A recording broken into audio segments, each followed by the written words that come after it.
Thank the Chair.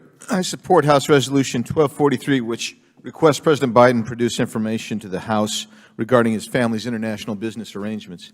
Now, behind me is an email from 2016 during the Obama-Biden administration between Hunter Biden and Miguel Alemán, the son of a Mexican billionaire and grandson of the former Mexican president.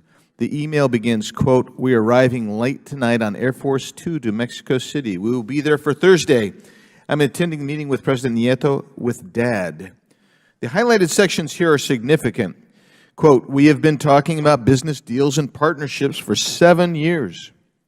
I've brought every single person you've ever asked me to bring to the effing White House and the Vice President's house and the inauguration. I've delivered on every single thing you've ever asked."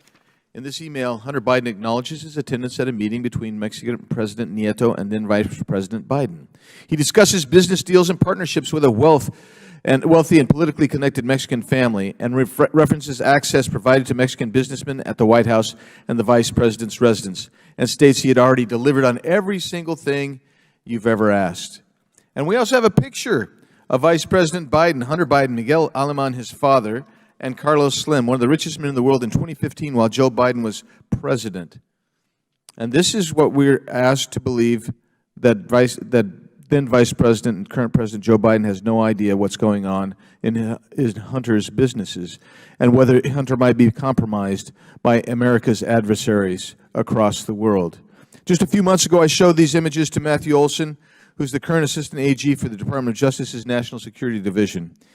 His division is responsible for administering FARA, which requires individuals representing foreign principals to register with DOJ, and I asked him about this. He refused to answer whether these images raised any concerns that Hunter Biden may have violated FARA. He also refused to comment on concerns raised by FBI whistleblowers who reported that the FBI had committed a widespread effort within the FBI to downplay or discredit negative information about Hunter Biden. Well, for years, members of Congress have also sought access to suspicious activity reports filed by banks to Department of Treasury. And when it was revealed the Biden family had generated at least 150 of these reports, the policy of allowing congressional access to them was suddenly changed by this administration. Problems gotten so bad that House Financial Services Committee Chairwoman Maxine Waters authored legislation to reverse the Biden administration's policy change, and that passed the House earlier this year. President Biden told the American people that he never discussed his family's business abroad with them. Now, that was a lie. President Biden not only discussed his family's international business, he participated in it. His emails show it was a lie. We were told in 2020 that when Hunter Biden's laptop, which contains, as now been revealed, a massive treasure trove of evidence of Hunter Biden's international business deals, and also recently reported, as recently within the last 10 days, that a second laptop has been found. We were told that that was Russian disinformation by the same people who are sitting across the dais from us today, telling us that we should not even probe this. We should not even look for this. We should not even ask for this. The reality is, this was not Russian disinformation. Well, even the Washington Post and even the New York Times, nearly a year after that laptop being discovered, have admitted it and acknowledged the veracity of the information on those laptops. That gives us further impetus to go forward here, because as the ranking member has repeatedly said, we need to know what's going on, because a SARS report is something very serious, and it indicates potential compromising of the highest office in the land. The reversal of longstanding Treasury Department policy raises serious questions about the motives behind the change, and specifically whether it's being designed to protect Hunter Biden. We should get those and go forward, which is why I'm going to vote yes. And now, Madam Chair, I can either read every one of these, but I would like to submit for the record more than 100 articles, everything from the Washington Times to the UK Mail to the New York Times and the Washington Post, about the Hunter Biden story and everything related here. I'm happy to read the title off each and every one. So ordered, without objection. And you don't want me to read them? Okay. Thank you, Madam Chair. I'll yield back.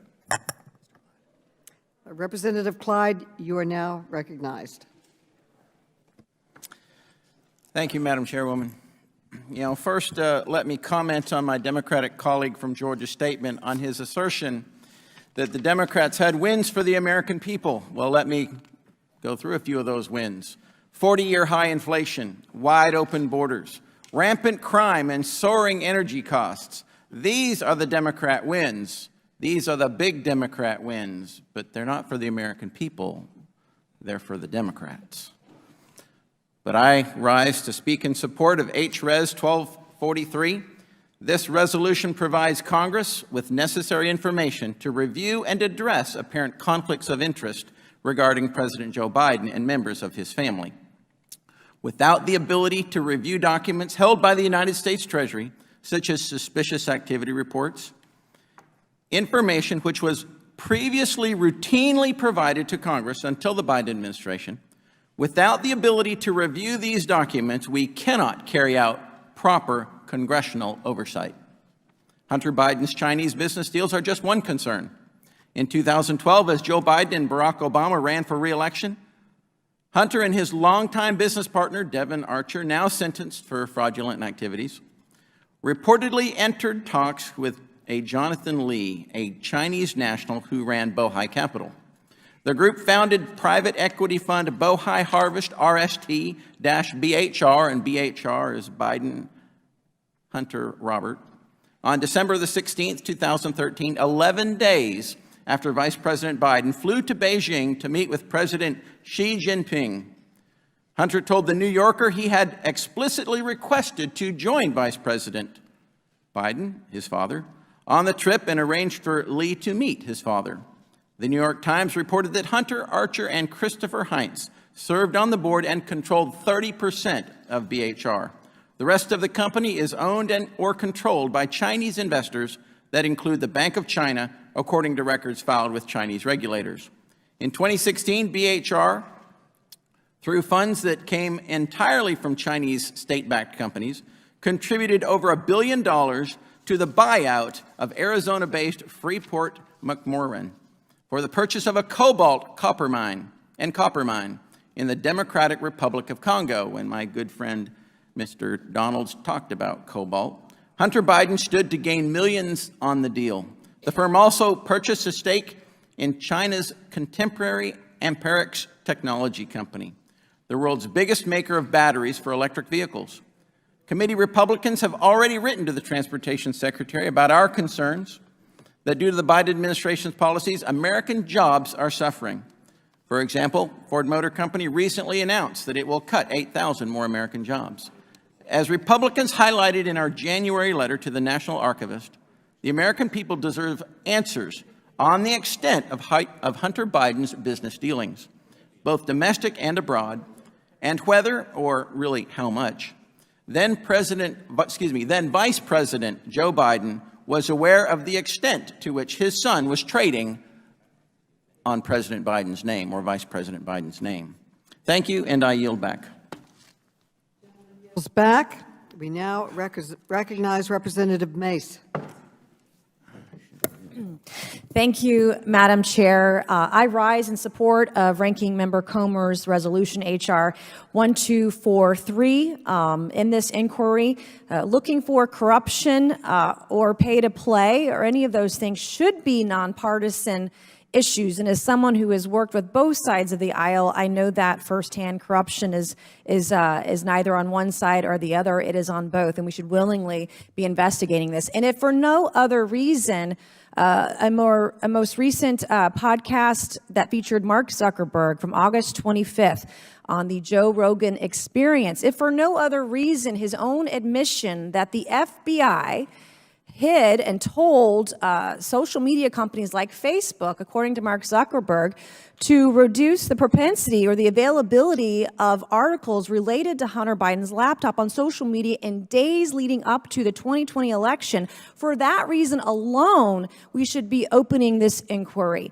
It's crazy to think that we're talking about the public interest and the public good. Well, subverting publicly available information is not for the public good. It's not in the public interest. I've heard today from my colleagues on the other side of the aisle talking about what President Biden has done for America, citing out the Inflation Reduction Act, for example, where economists on both sides of the aisle have stated that the Inflation Reduction Act isn't actually going to do anything for inflation. In fact, 0.25%, it would affect, it would improve inflation in about 7 years. It is a ridiculous argument to say that really Build Back Better Light is an Inflation Reduction Act. It's not.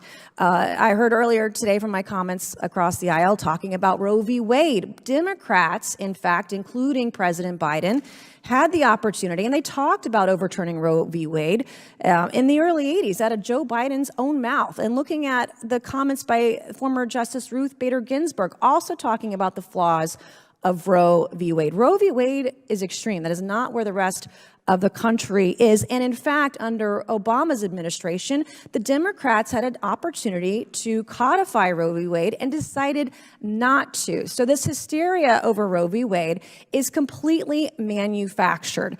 And you look at the rest of America, we're not putting our country first. And look at what's happened with our border. Over 4 million people have come across the border since in the last year and a half, since President Biden was sworn into office. And in fact, just last night, 2 kilograms of fentanyl was found in a police bust in the state of South Carolina. That amount of fentanyl could kill thousands of people. I heard comments from the left today about respecting those who serve, and that is important, but it's not respectful to the people of this country when we refuse to work together, even when we're investigating corruption, even when we're investigating something as just minute as, according to media reports, over 150 financial transactions that were flagged that were related to Hunter Biden and his associates.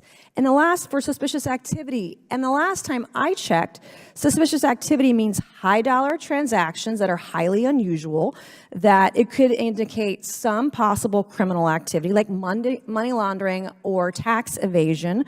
This level of suspicious activity, when you read through the 80,000 texts and email messages in that laptop, understanding that now, as Ranking Member Comer rightly pointed out, 2 people have confirmed the big guy was Joe Biden. We saw my colleague from Arizona showed the photo and the email leading up to some of what's happening in the White House when Biden was vice president and his son's business activity.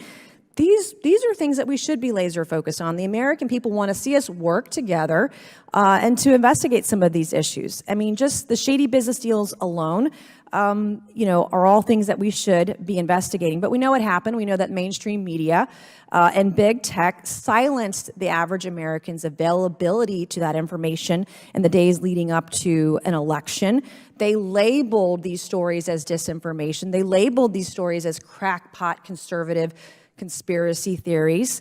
They labeled these stories as Russian propaganda. And now we're only now learning that now some mainstream media is starting to write lengthy dossiers and reports on how it was all true.